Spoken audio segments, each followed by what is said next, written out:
بسم اللہ الرحمن الرحیم۔ السلام علیکم ورحمۃ اللہ وبرکاتہ۔ میرا نام ہے قاری محمد اکبر مدنی اور آپ دیکھ رہے ہیں میرا یوٹیوب چینل ریڈ ود قاری اکبر مدنی۔ کیا حال چال ہیں؟ سب ٹھیک ٹھاک ہیں؟ اللہ تعالیٰ آپ کو ہمیشہ شاد و آباد رکھے، خوش رہا کریں، خوشیاں بانٹتے رہا کریں۔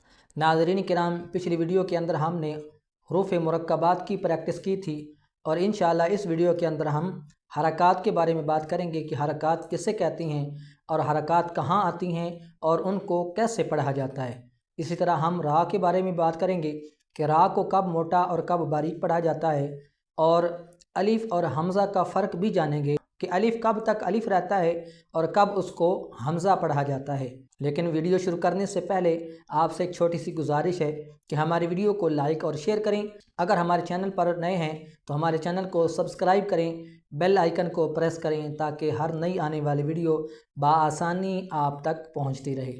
اور اگر آپ مدنی قاعدے کے تمام اسباق پڑھنا چاہتے ہیں تو ڈسکرپشن کے اندر ان کا لنک دے رہا ہوں، وہاں سے آپ مدنی قاعدے کے اسباق پڑھ سکتے ہیں اور اپنے علم کے اندر اضافہ کر سکتے ہیں۔ تو آئیے اسکرین پر چلتے ہیں اور وہاں سے حرکات کا تعارف جانتے ہیں۔ تو ناظرین کرام، اس وقت ہم لیپ ٹاپ کی اسکرین پر آ چکے ہیں اور یہاں سے ہم حرکات کا تعارف جانیں گے کہ حرکات کسے کہتے ہیں اور یہ کہاں پر واقع ہوتی ہیں اور ان کو کیسے پڑھا جاتا ہے۔ یاد رکھیں کہ لفظ حرکات حرکت کی جمع ہے۔ ایک کو حرکت کہتے ہیں اور سب کو حرکات کہا جاتا ہے۔ ایک کے لیے لفظ حرکت بولا جاتا ہے اور سب کے لیے لفظ حرکات بولا جاتا ہے، کیونکہ لفظ حرکات حرکت کی جمع ہے۔ زبر، زیر اور پیش کو حرکات کہتے ہیں، زبر اور پیش حرف کے اوپر جبکہ زیر حرف کے نیچے آتا ہے۔ جیسے یہ دیکھیں، لفظ با ہے تو زبر اس کے اوپر آیا ہوا ہے، اسی طرح پیش دیکھ لیں تو پیش بھی اس کے اوپر آیا ہوا ہے۔ زیر کو آپ دیکھ سکتے ہیں کہ یہ حرف کے نیچے ہے، تو معلوم ہوا کہ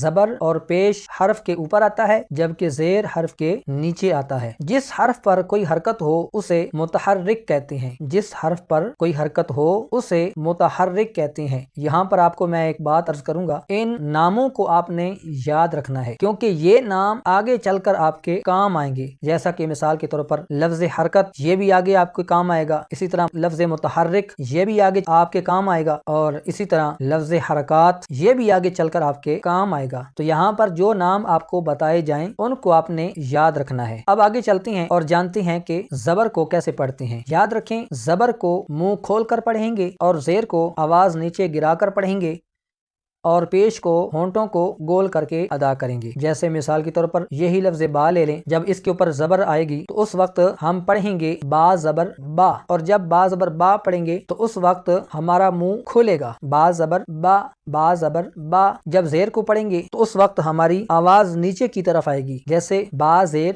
بی، با زیر بی، با زیر بی۔ اور اگر پیش کو دیکھیں تو پیش کو پڑھتے وقت ہمارے ہونٹ گول ہوں گے، با پیش بو، با پیش بو، با پیش بو۔